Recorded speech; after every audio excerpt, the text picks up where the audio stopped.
Hi, I'm John. And I'm Diane, and you're listening to Paranoid Fantasy. Hey, basically, we're just going to go right into it today. This podcast is about bizarre stories and the people who make them up. And today, tell us what we're talking about. Well, we're talking about Chris Watts. This is actually a pretty recent story. This happened just about last fall, and everything has been unfolding quickly since. So this is about a family that everyone thought was just picture perfect.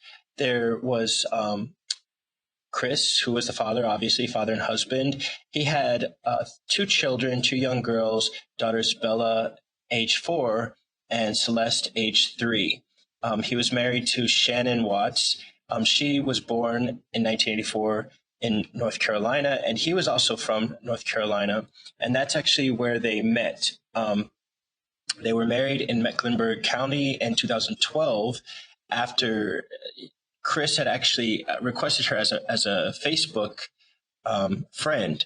And at the time, Shanann was pretty much going through a little bit of a depression. She was 25 years old, and she had just been diagnosed with lupus, actually she and her brother. So Shanann was, I guess, in a little bit of a vulnerable state, and she accepted Chris's friend request. And that's kind of what is a little bit creepy about this. You know, Chris was a very handsome, very charming, very charismatic man. And at the beginning, their friends seemed to think that they had everything going for them. They actually moved to Frederick, Colorado, a year after they were married. And it seems like things quickly went downhill. Chris was actually an employee of Anadarko Petroleum, and they actually went into bankruptcy 2 years after they were married.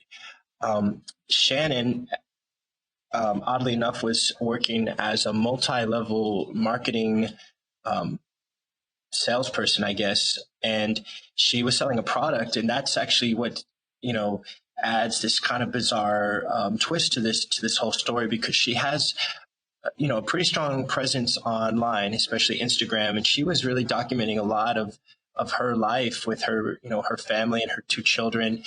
And right before this this tragedy happened, she had just confirmed that she was pregnant. And it was in fact a little boy, and they had chosen a name. Yeah, she was really excited about this, actually, and she actually texted Chris something to the effect of, we did it again. And I think his reaction wasn't exactly what Shanann expected. And in fact, he had become sort of cold in the recent time, and I think she thought that this is something that would bring them together. But meanwhile, there was actually something else happening in the background that Shanann didn't know about. Are you talking?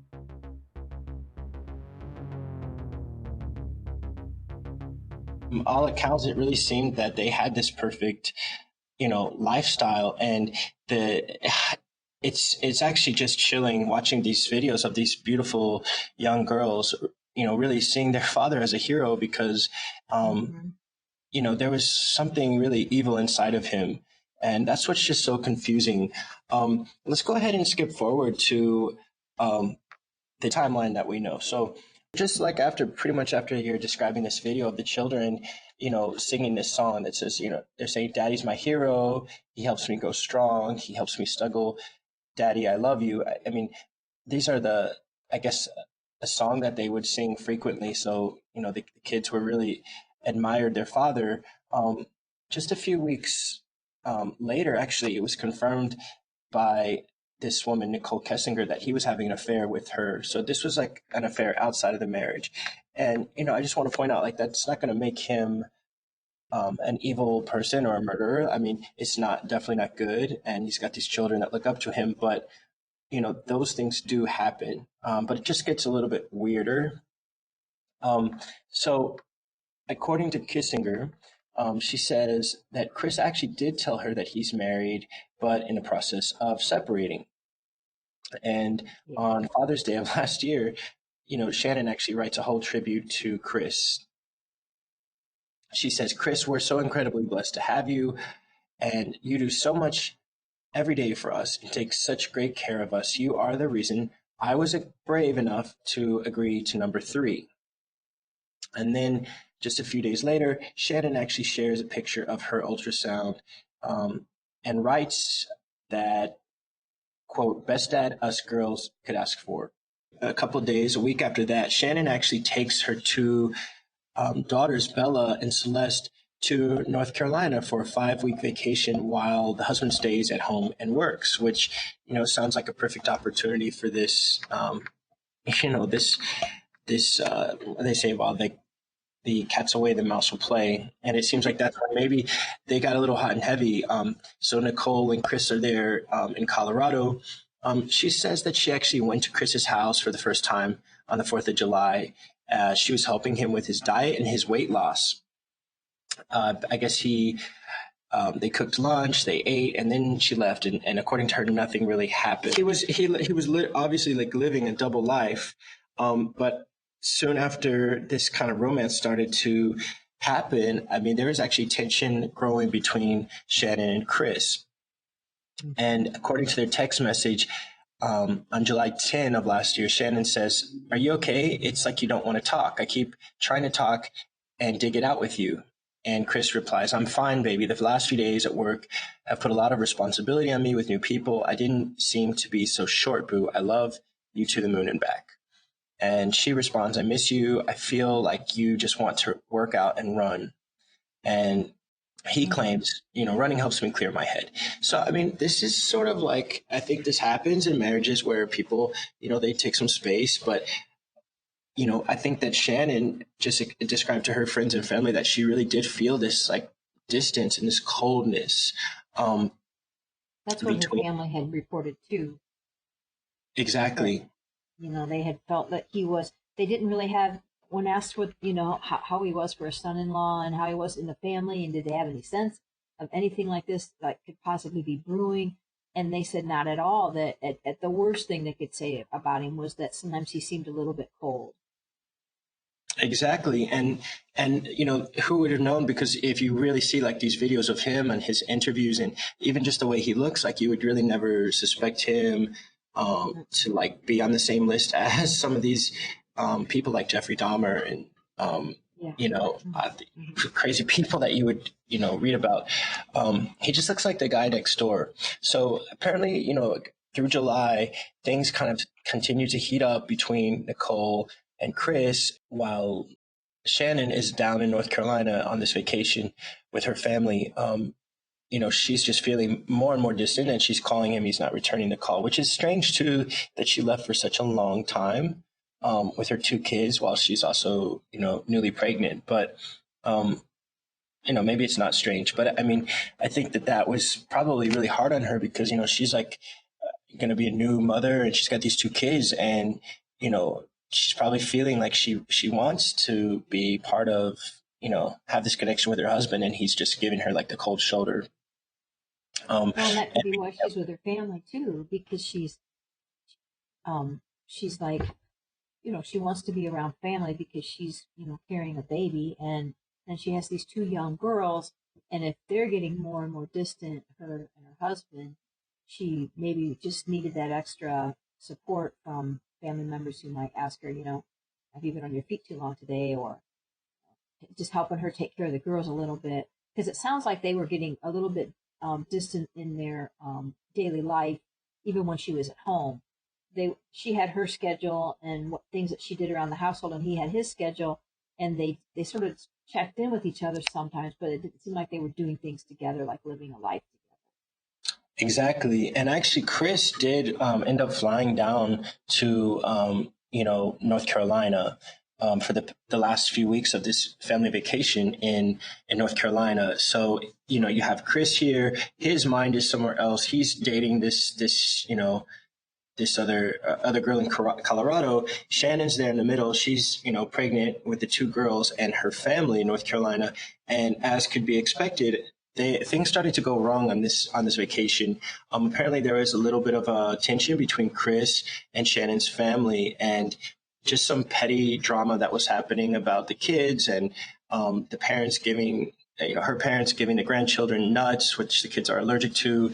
And Chris kind of just seemed pretty much done with this. But it was just really kind of like superficial, petty stuff. And then I guess this turned into a fight between Shanann and her family, which is like not a great thing because we know what's about to happen, and that would have been sort of her last, experience with her family, which was, corrupted by this husband. And she basically comes, yeah, she comes out to Chris, and she's basically telling him like, I feel like we're very, very different. And that's actually a diplomatic way of saying it. Yeah, that they're just not that they're not connecting. Meanwhile, over in Colorado, while Chris is away, Nicole is actually shopping for wedding dresses on the internet for 2 hours. And that's, this is all stuff that's, it's kind of crazy that this is the stuff that the investigators can find now, with hindsight being 2020, that people like these guys can actually go into your phone and like see who you've been talking to, what websites you were on, for how long, at what day. I mean, it's kind of unnerving, as a side, not related to this, but this is how they kind of really pin things down today, this forensic research. I mean, on the one hand, it can seem unnerving. On the other hand, it's helped a lot of people too. The fact that they can go back and set this timeline, it pretty much shows that this woman, if she was looking for a wedding dress, either she was completely delusional or he had, they were talking about getting married, which is probably what happened, which that's pretty damning for him. Well, exactly. And I mean, the thing is that, again, like, I don't think that having an affair makes you a murderer. Just like there's lots of other things that, just like if you're someone who steals or someone who lies, it doesn't make you a murderer. But apparently he was very, very deceptive, which will come into play a little bit later. Around August of last year, Shanann started really confiding in her friends that Chris was just not that excited about this baby. In fact, he used the word that he was scared, according to Shanann, that he just wasn't excited about the baby, but she was, trying to get him excited and say, well, everything will be fine once the baby comes. And the fact that she says he really changed, that he was cold, and she just has no idea what happened. Her friend is telling her, just make sure, you should go through his phone and, quote, make sure there isn't some other bitch I have to kill. And Shanann kind of just blew that off. And she tells her friend that, Chris was not interested in going to counseling. They have their ultrasound. They go to see that the baby's confirmed, that the baby's healthy. Still, Chris is pretty cold. On August 9th, Shanann actually leaves for this quick business trip to Arizona. And that she actually had this best talk yet with Chris. And it sounds like, things are maybe going to get better.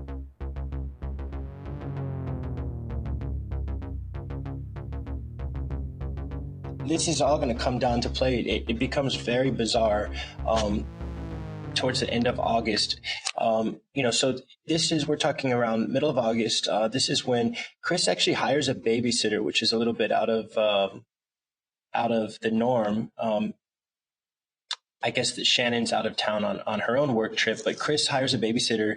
He says that he's going to basically like a Colorado Rockies game with coworkers, but he actually takes Kessinger out on a date. So this is August 11th. August 12th is the very next day. Shanann actually tells a friend that she's planning to give this speech to her husband the very next day. And she writes like a draft of this, which it says, can you please tell me something? Because just like you, I'm in my head. She says, I want to give you what you're asking for your space. The place that I'm in is my head. It's not a good place. It's not healthy for me. I need you to help me. I need you to give me a little bit of what I did or didn't do, so I'm not going crazy in my head. I just can't fix this by myself. We're going to have to work together. So she's really trying to understand, like, why is her husband, just giving her the cold shoulder and not wanting to spend time with her or talk to her, especially when she's pregnant with this newborn child. Sounds like she was just really listening to every single word that he said and trying to make sense of it, and it just wasn't adding up into Right, and her she had reality. no idea. She had really no idea, and that's what just makes this so surreal. Just the very next day, so Shannon's been to Arizona on this work trip. Again, she would be at this time maybe 3 months pregnant, and she comes back to their home in Colorado. It's August 13th. She arrives at 1:48 in the morning, which is pretty late for her. And a neighbor's surveillance camera actually captures Shannon coming home from, the trip and going through the garage. Yes, and Watts later. at that time she was 5 months pregnant. Okay, so she's 5 months pregnant, and Yeah. Watts later told police that he was actually sleeping in bed when his wife came home. That she had initiated. They had like basically, physical, whatever, and that she had initiated that, and they went to bed. Later that morning, Watts said he and his wife got into an argument. When he woke up ready to go to work, he told investigators she accused him of cheating. He snapped, and then something else happened, which we'll get to in a minute. Around lunchtime, their realtor reaches out to the couple. I guess that they're in the process of looking for a new house. And she basically says, she's looking at her market analysis and she'd like to come with her coordinator to work on listing their house. And, Chris basically just says that the basement's still unfinished, that there's no other upgrades. And he gives her a little bit of information on what the house is, where it's at. And it's kind of puzzling, or maybe telling, that the realtor actually says asks why Shannon hasn't weighed in on their conversation. And Chris says, well, she hasn't been around all day. And it's kind of odd that she hasn't been around. Oh, that sends a chill up your spine. Yeah, Nicole, actually, this is Shannon's friend. Her name's Nicole Atkinson. This is different Nicole. Just later that day, she actually reports that she cannot find Shannon, that she's been, trying to get a hold of her and she can't. And this is where things start to, like, there's always like that moment in a case when it's like that gotcha moment and there's no turning back. Like you get pulled over by a cop for speeding. It's like you can't get out of this. And I think this is when things start to get hairy for Chris.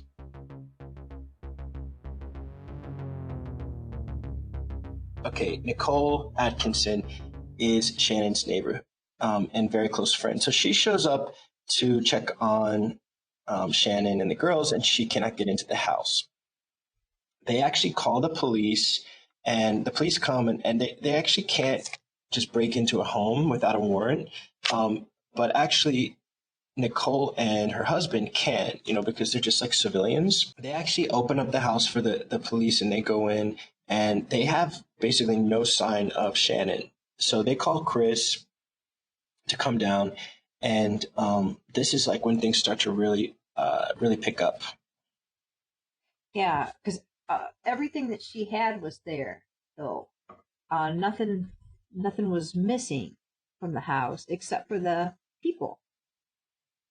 Right, So, and yeah, exactly. And Chris actually has to go to the house. I guess he's like, I believe he was at the gym or at work, and he comes back to meet the police and Nicole, this neighbor, and he sort of goes along with this story of like, oh, where's my wife? And he starts to sort of play it off and offer these excuses. And one of them is that maybe she took the kids swimming down to this community pool. yeah, And the policeman asked what route she may have taken, and he said, "Well, I'm not sure." He said, "Do you want me to go? Do you want me to go look for them? Do you want me to go look?" Instead of, a husband, or most men that I know would say, they would just go snap into action. They wouldn't be asking the police officer for permission to go look for their wife, where he thought she might be. He might have said, "Hey, I'm going to go check down by the pool. I'm going down such and such a street." But that seemed really odd. And the fact that when they found her phone, Shanna's phone was there, and the friend, Nicole, about lost it. And, Chris just took the phone real fast and was looking like he was trying to see something or trying to erase something. It looked on camera, it looks more like he's trying to just see if there's anything incriminating on there. Mm-hmm. Exactly. But, yeah, it wasn't like, oh, thank God, maybe we should just talk to somebody. Maybe she took a picture. Maybe, none Exactly. of that. And I mean, that's what's so revealing in this whole, um, story is that, especially today with like the the availability of the cameras. I mean, the police officer is really filming this whole interaction, Chris, like going through this house. And I mean, it's just not normal for this mother, expecting mother with these two young girls to be disappearing. And it's very, very creepy and unnerving watching Chris sort of like fumble around. And you can see in his mind, he's thinking like, how should I look or what should I say? And there's actually a moment where you see he looks at the cop, and you can see that he knows that they're on to him, because he just doesn't have a sense of urgency. And actually, the friend is almost in a panic, just looking for Shanann. And she actually later said like she knew just the moment she went into the house that something was really wrong, and that there was maybe like foul play. The neighbors actually have a camera that was pointed towards the garage of the Watts family house. And so you see the driveway, and this is really where it's obvious that something weird happened, because you see Shanann enter the house at 1:48 in the morning the night before, but you never see her leave.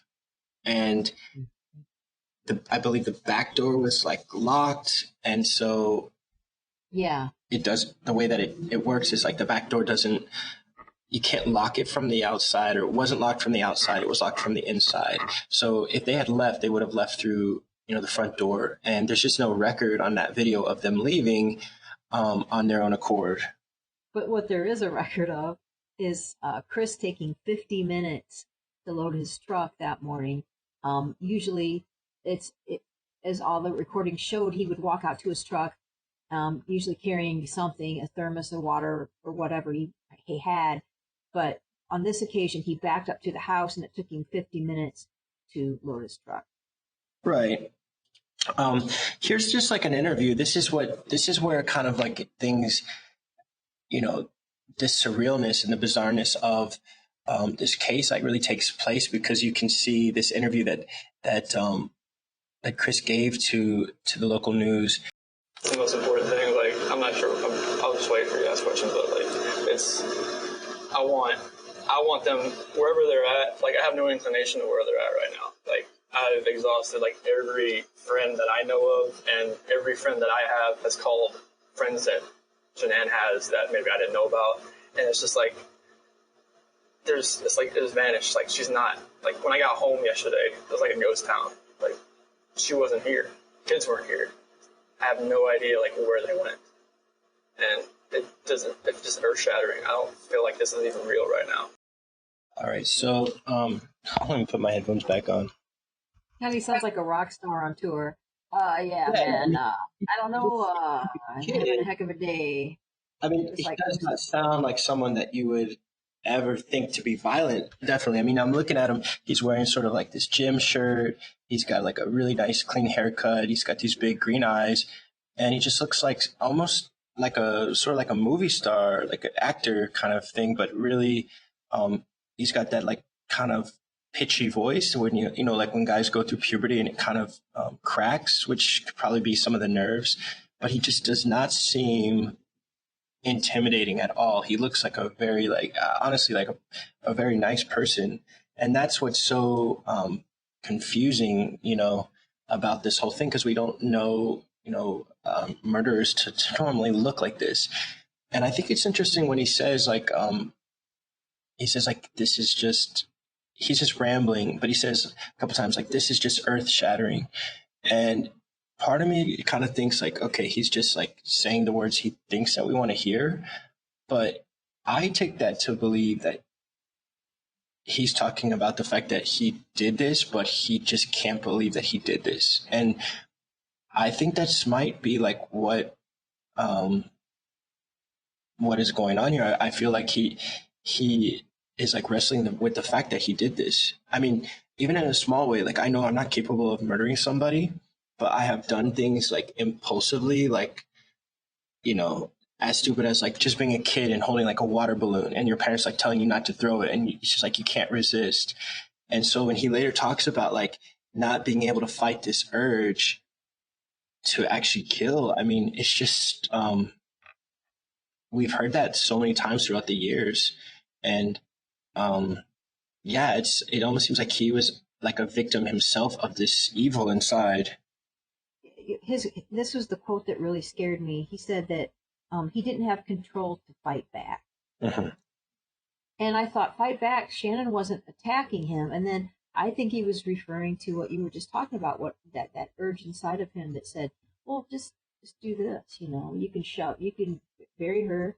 He called his friend that works with him, his co-worker, and said he would handle the site that was like a remote site. He would get that day. So he'd called the day before so that his co-worker would not be with him when he went out to the site to dispose of the bodies. Right. I mean, it sounds like he did to some degree like plan this out, but I mean, he was really obviously very naive because he didn't think like about the fact that, you know, a young woman and her two kids don't just disappear. And, you know, especially today, like with these cameras and, you know, the forensic evidence and the digital evidence, like you can't just make a whole family disappear. And on top of that, I really don't want to get into the details of like what he did with these, you know, with the bodies, because I think it's just really That's true. It's out gross. there. But I mean, Yeah. he ended up like disposing of these bodies in like his work site, which is even more bold and just I don't know, we used to use this word like an imbecile. It just sounds like someone that's really, really not, you know, not smart. Through. It's just such a bizarre thing to even talk about. And that's why I think, I mean, I always try to think like, what is there to learn from this whole story? And it's just like, Yeah. you know, I don't think that you can walk around totally paranoid um, through life, you know, but I think, um, you know, like with this online dating and meeting people, it's just like you really don't know who you're talking to. And maybe she did sort of get wrapped up in this circumstance quickly. But at the same time, I mean, it seemed that there was really no signs of the fact that he was going to like actually end up like killing her or her children. Like there was no like obvious signs of that, because she really confided with her friends and family, and that was never something that she mentioned like about violence. So, you know, it's And it wasn't like they just had one kid together and then this happened. It was like one child, then another child, then she was pregnant with another child. So that takes quite a bit of time, even if there wasn't much space in between them. mm-hmm. So Yeah, if she would have had an inkling, like, I don't think she ever feared for her life. yeah, absolutely. And you know, it's just a very freak and bizarre thing. Can you give us any updates basically on what's happened with Chris, like since he's actually been in jail? Because I know there's been a couple stories that have come out since, like, obviously he was tried and convicted and sentenced. Yeah, he got the judge said that it was senseless and vicious and despicable in the way of disposing of the bodies, and that it was actually the most vicious of thousands of cases that he listened to. He really wanted to give the death penalty, but here's an interesting thing, John. Everyone on both sides of this family all said that they did not feel like it was their right to judge him to take his life, Mm-hmm. and asked that the judge not take his life. Mm-hmm. And that's the only reason that the judge didn't give him the death penalty, and the judge made a note of letting everyone know about that. But he Mm-hmm. did make the no possibility of parole, and in the first, he got life in the Colorado Department of Corrections for 3 counts, Yeah, 3 and consecutive then life sentences. yeah, and then 4 and 5.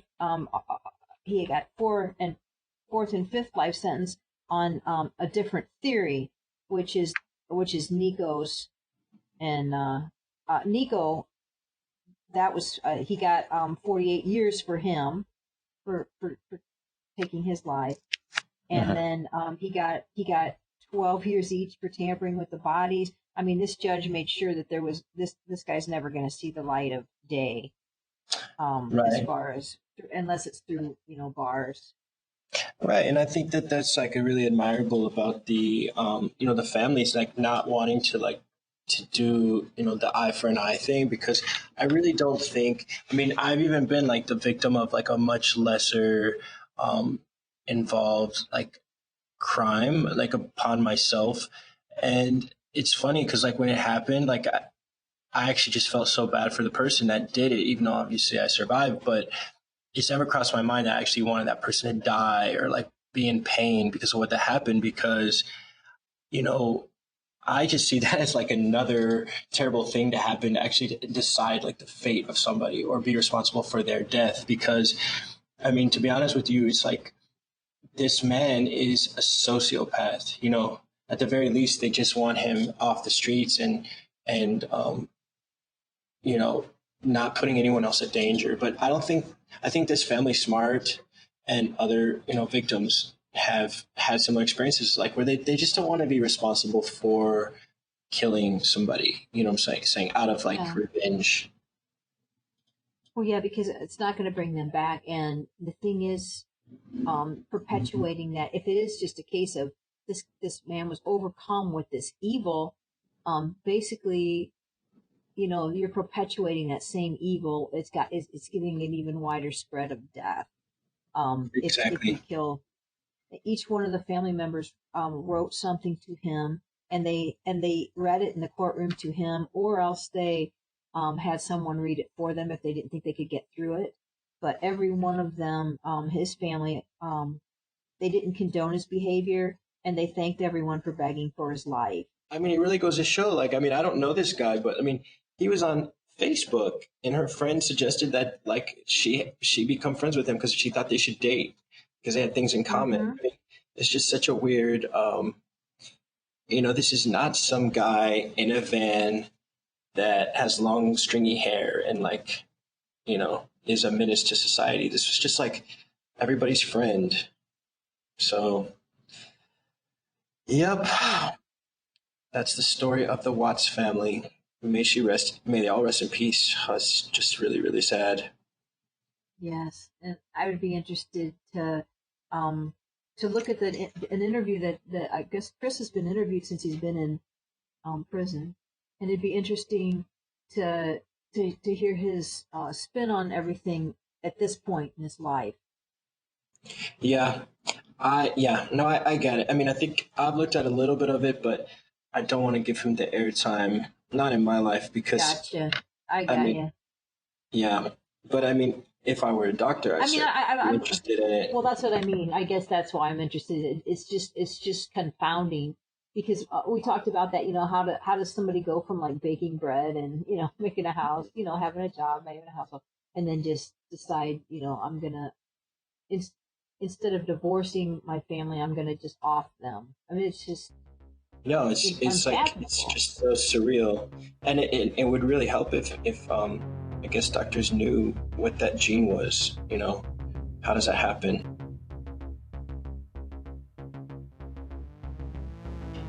This is John, and I'm Diane, and you've been listening to Paranoid Fantasy. Paranoid Fantasy.